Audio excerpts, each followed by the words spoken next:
Welcome to another episode of I Know Jacks. I'm Joe Talentino. It's May already, and that means lots of stuff going on in Jacksonville. Next week, the Players is going into full swing, and it looks like this year the event is going to be bigger and better than ever. We'll talk more about that in just a minute. It's also Cinco de Mayo, and Mother's Day is right around the corner. Now, luckily for me, I don't have to deal with graduation and kids getting out of school and all that, but maybe you do. I was actually at JU for their commencement ceremony last weekend, so I got a taste of that too. First, let's talk golf and take a look at what's new at this year's Players.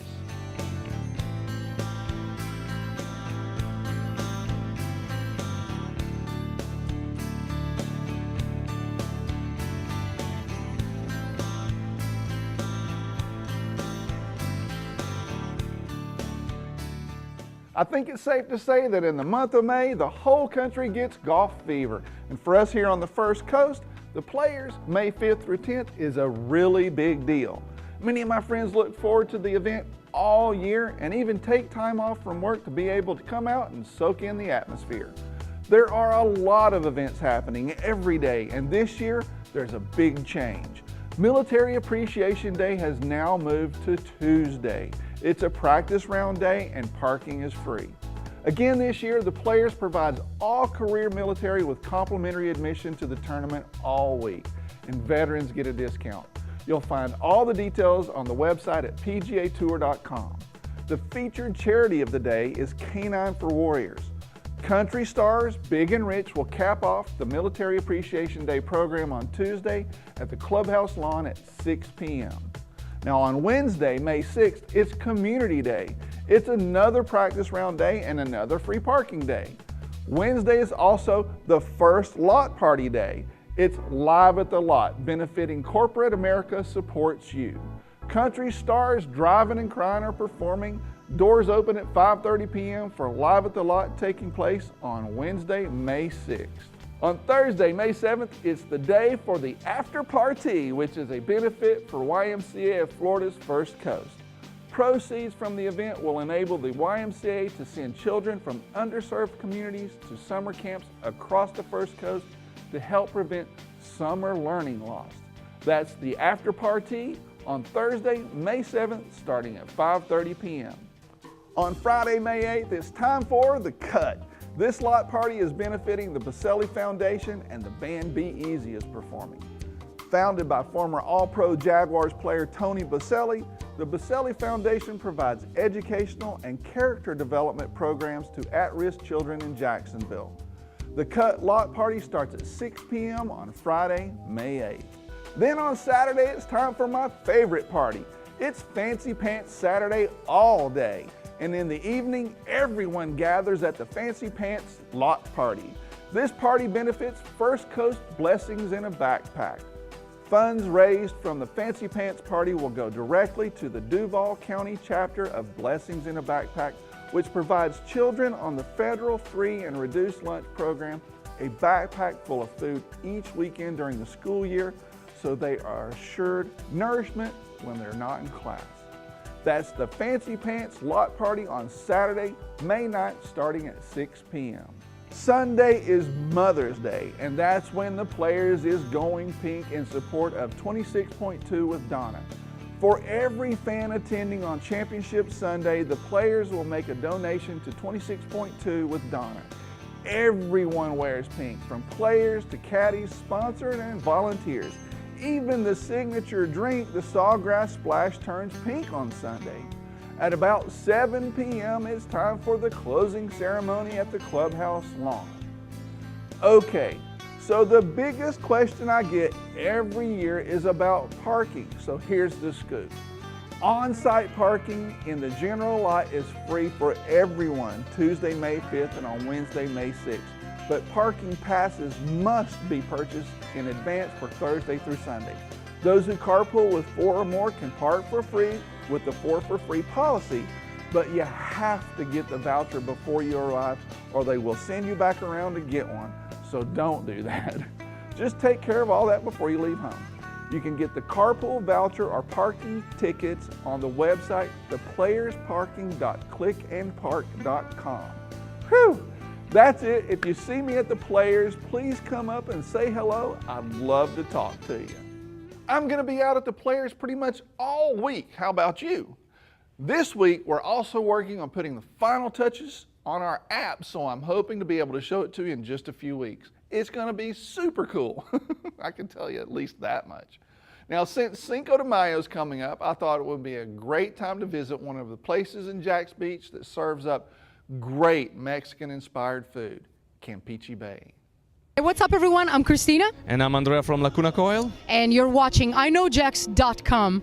Check us out and check out our friend Joe Tarantino from Italy. Ciao, Joe.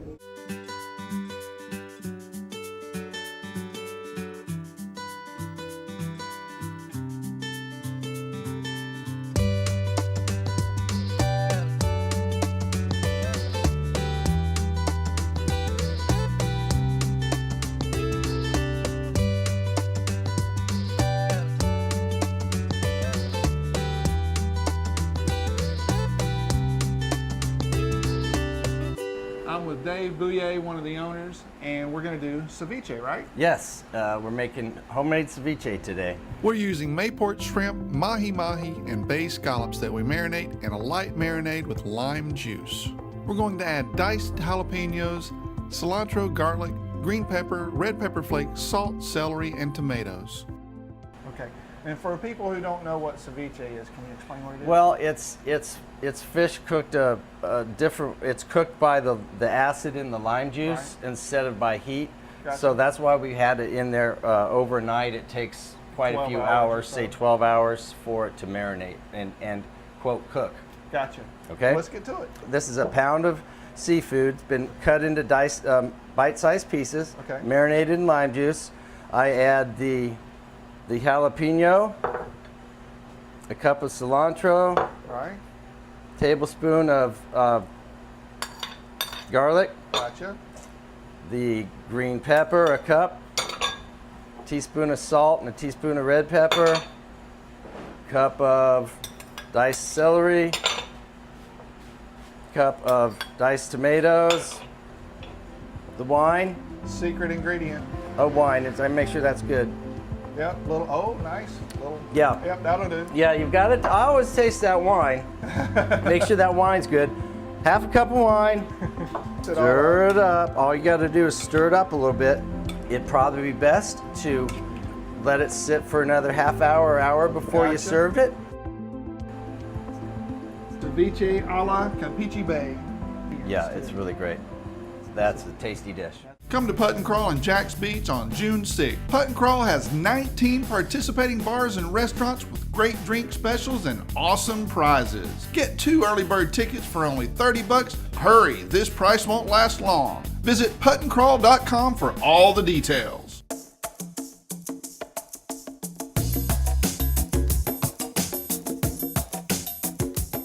I'm with co-owner Tom Sproul, and we're going to make mud pie. Tom is going to make his version of mud pie with Oreos, ice cream, coffee grounds, and fudge.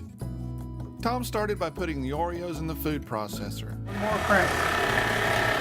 Kick it up a notch there. He told me that if you want to do this at home, you can put them in a plastic bag and use a rolling pin to mash them up.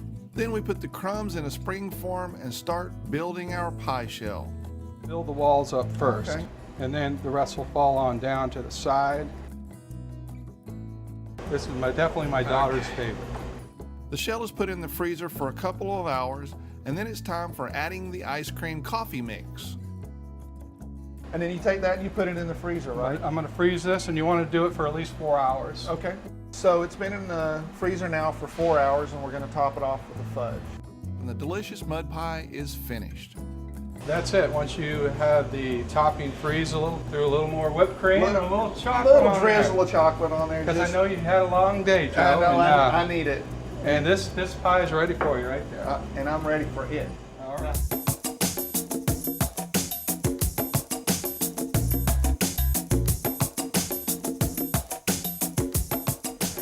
I'm with co-owner Vince McGuire here at Campeche Bay, and we're having ourselves a little adult beverage. And Yes, we are. I wanted to talk about how did this whole thing get started? I mean, you guys are an institution here in Atlantic Beach. Right, we've become kind of generational. Yeah. At least I've gotten generational, that's for sure. But Dave and I are the original two owners that works with me here still, and Tom. Yeah. Dave and I started out in Steamboat Springs, Colorado.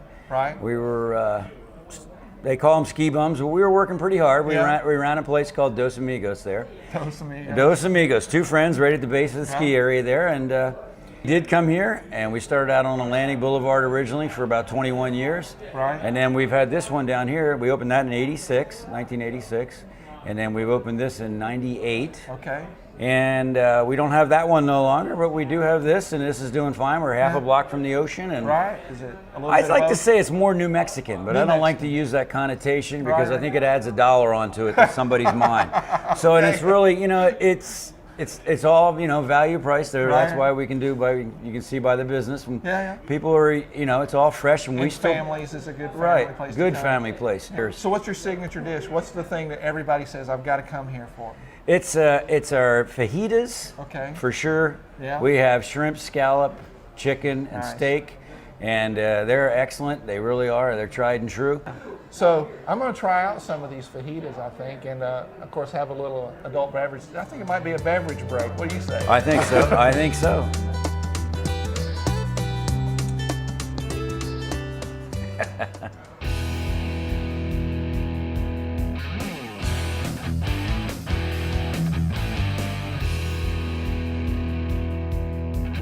I often go to Campeche Bay myself, and one of my absolute favorite things to get is the Aztec wings and the fish dip. Tasty. About this time last year, we had a tequila tasting event at Campeche Bay, and I spoke to an expert about tequila because, honestly, I really didn't know a lot about it other than it makes me do silly things.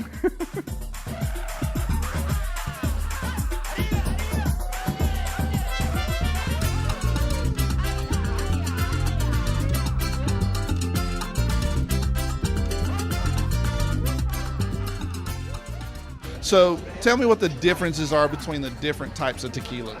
So different types of tequilas, they're all the expression of the age, but more so than that, tequila only comes from one variety of the plant that I just mentioned, the blue agave. Okay.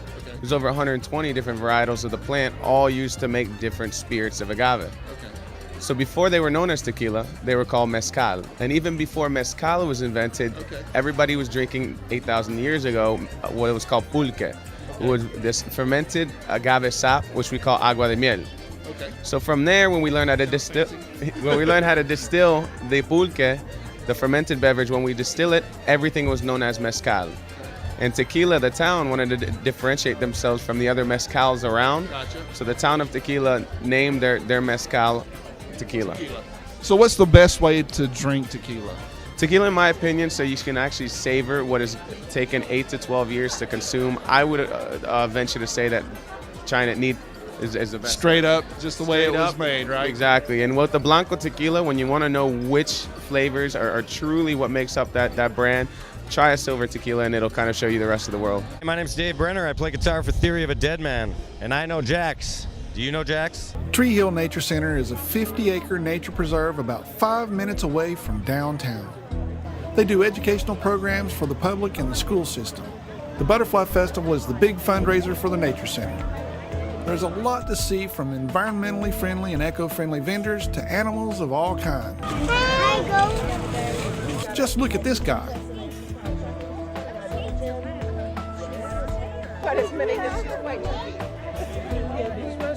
And then there is everyone's favorite place, the butterfly tent.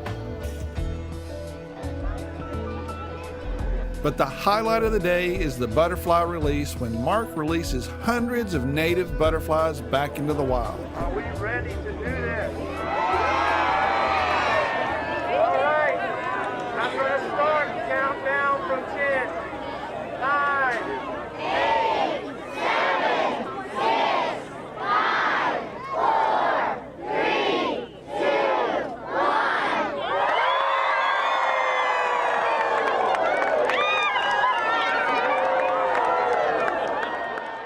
Almost like a natural firework display.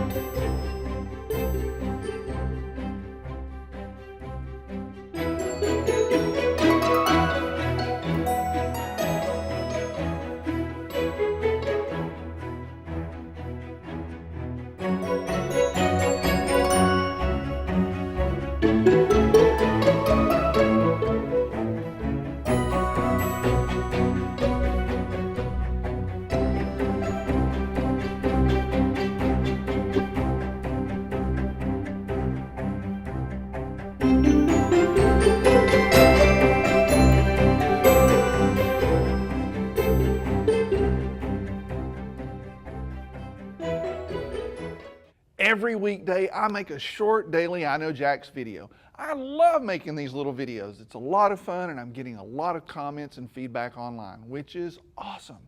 It turns out I'm not the only one who loves living here in Jacksonville. There are lots of people here just like me. Okay, well, maybe not just like me. I Know Jax is an independently produced and locally owned business. Now, what do I mean by that? Well, we're not paid by any big corporation to do this show. We're not employees. We're a small local business, just like your local favorite restaurants. I think that's probably one of the reasons why I get along so well with local businesses. We're all in the same boat. This month, I'm launching our Be Local Guide. It's a platform to connect local businesses with people in Jacksonville who are looking for cool local places. You're going to hear me talk a lot more about that in the next few weeks, because here at I Know Jax, we do our best to support everything local, just like you're doing. So if you like what we do, make sure to give us a thumbs up on Facebook or on YouTube. Okay, that's it for today. I'll be back with another episode of I Know Jax next weekend, and we'll talk more about the players then too. But before then, I'm sure I'll see you on the internet.